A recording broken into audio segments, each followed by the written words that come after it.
Cancer, hi, welcome to my channel. So today we have a reading for you, no particular subject. We're going to take an issue, something we know, something we don't know, recent past advice and potential outcome. At the end there will be an opportunity for an extended where we'll dive in deeper. You can watch this for Cancer, Sun, Moon, Rising, Venus, Mars, Mercury, North Node, or if any of those planets are currently transiting your 4th house, this could be for you. You know the drill, thank you. However you support the channel, very much appreciated. Cross watches, you are more than welcome. This message may well be for you. All the information is in the description box. And just hit the more button below. Cancer, let's do one more.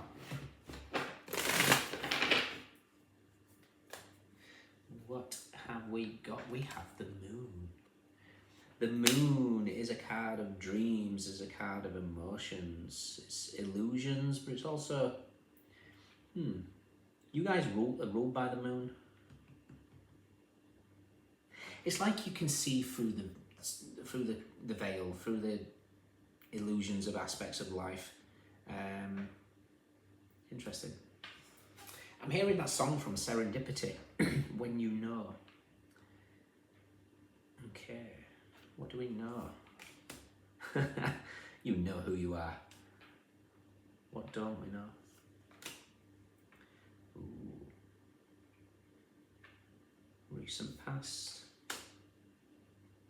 Okay, I kind of feel like you've got clarity on something. Your intuitive capabilities, obviously you're ruled by the moon, so you're naturally intuitive. For some of you, you're psychic. But there's some, it's like you know something's coming but you can't quite feel it. And when you know, advice.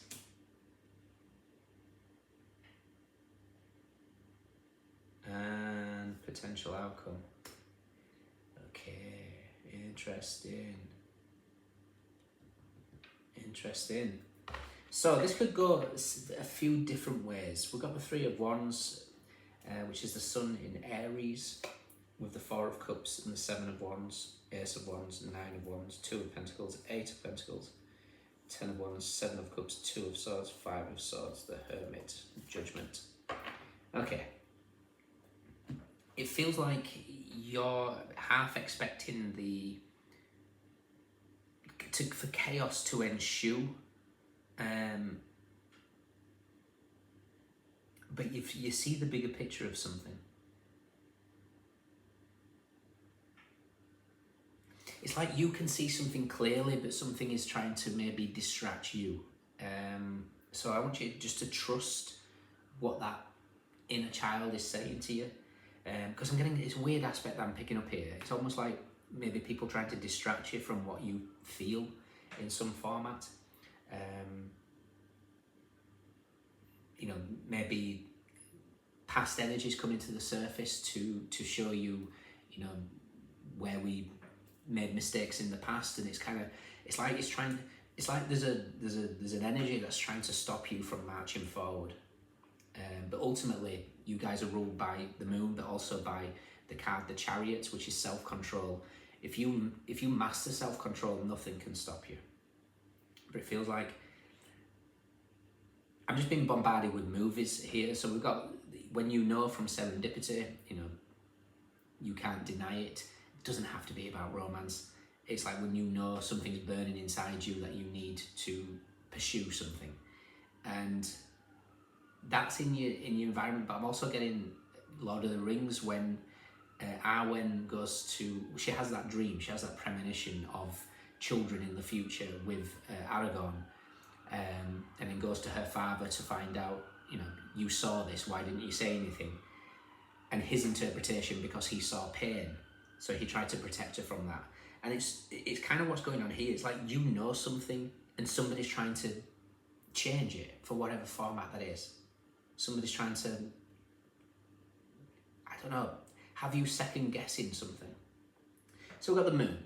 What we're aware of the Chariot, that's your card.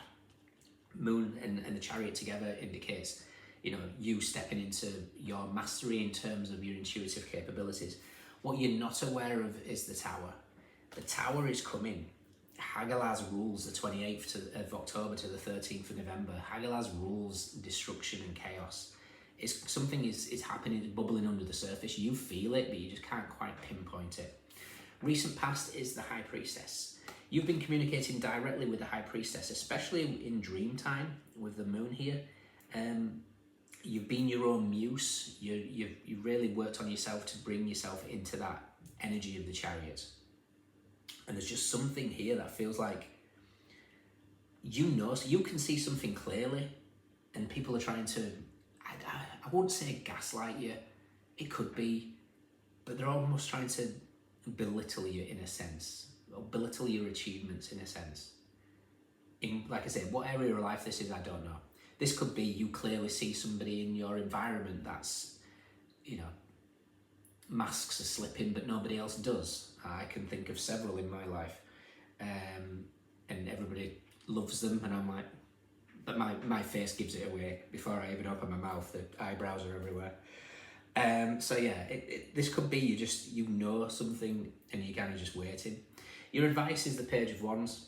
The Page of Wands' advice is just kind of, keep that playful energy, keep that ability to be childlike, because that energy is what's keeping you in tune with this High Priestess. The outcome is the Six of Cups. The Six of Cups it's a card of nostalgia, but I'm kind of getting a few things here. I'm getting an opportunity to, if this is a soulmate energy, this is connecting when you know. The Six of Cups is reunions, so this could be, High Priestess and the Chariot speaks of counterintuitive measures. We let something go. If it's for you, it returns. But it's also given me Six of Cups, which is Sun in Scorpio, which is where we are now. But it's also highlighting for me Angel Celia in the Angel of the Kabbalah. And I said this earlier, I just can't remember where. Was it for Taurus? Might have been for Taurus.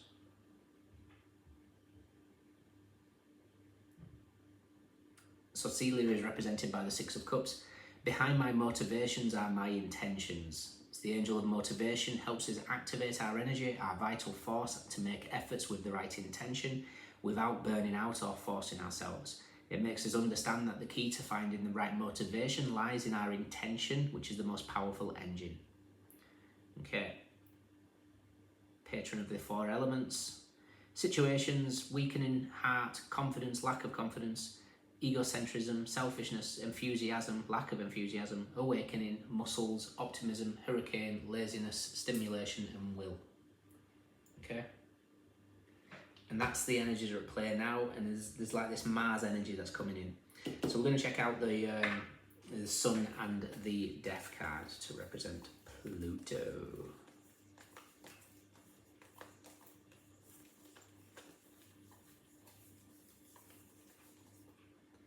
The Sun is with Temperance and the Hangman.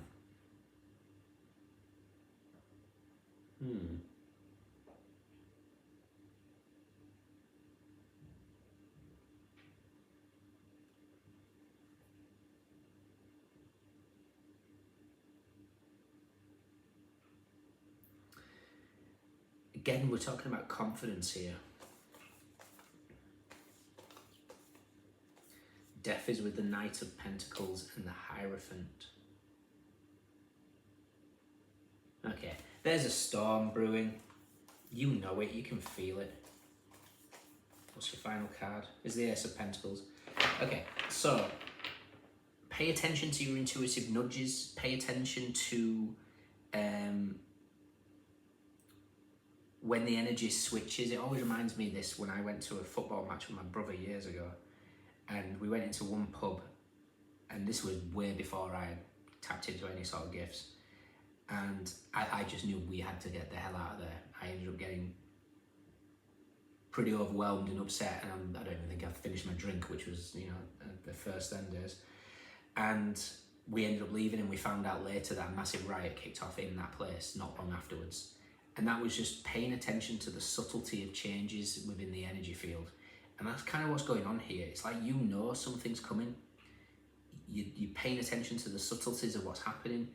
And for me, you're preparing for this couple of weeks of Hagalaz, I would say. That's really going to shift a lot. Okay? Interesting. So yeah, pay attention. Your intuition's on point. When you know, Don't let others' viewpoints of what you should be doing in your life distract you from what you know is in your heart. And what you know in your heart is leading the chariot away. Okay? Interesting. In your extended, we're just going to clarify these this week. We'll just leave them out and clarify. If you can join me, fantastic. If not, let me know if it resonates. Cancer, Pisces, Cancer, Aries and Scorpio. Cancer, Pisces, Sun in Scorpio, Sun in Aries, Moon in Cancer, Mars in Leo, Moon in Sagittarius, Jupiter in Capricorn, Sun in Virgo, Saturn in Sagittarius, Venus in Scorpio, Moon in Libra, Venus in Aquarius, Virgo and Scorpio and Libra. Wands, Cups, Wands and Cups, Fire and Water is this, Pentacles. Long way to go before we get to Swords. And the Swords are 2 of Swords and the 5 of Swords, which equals the 7 of Swords, which is Masks. You know who's good, who isn't. You know whose energy needs to be avoided, etc., etc. See you soon. Bye.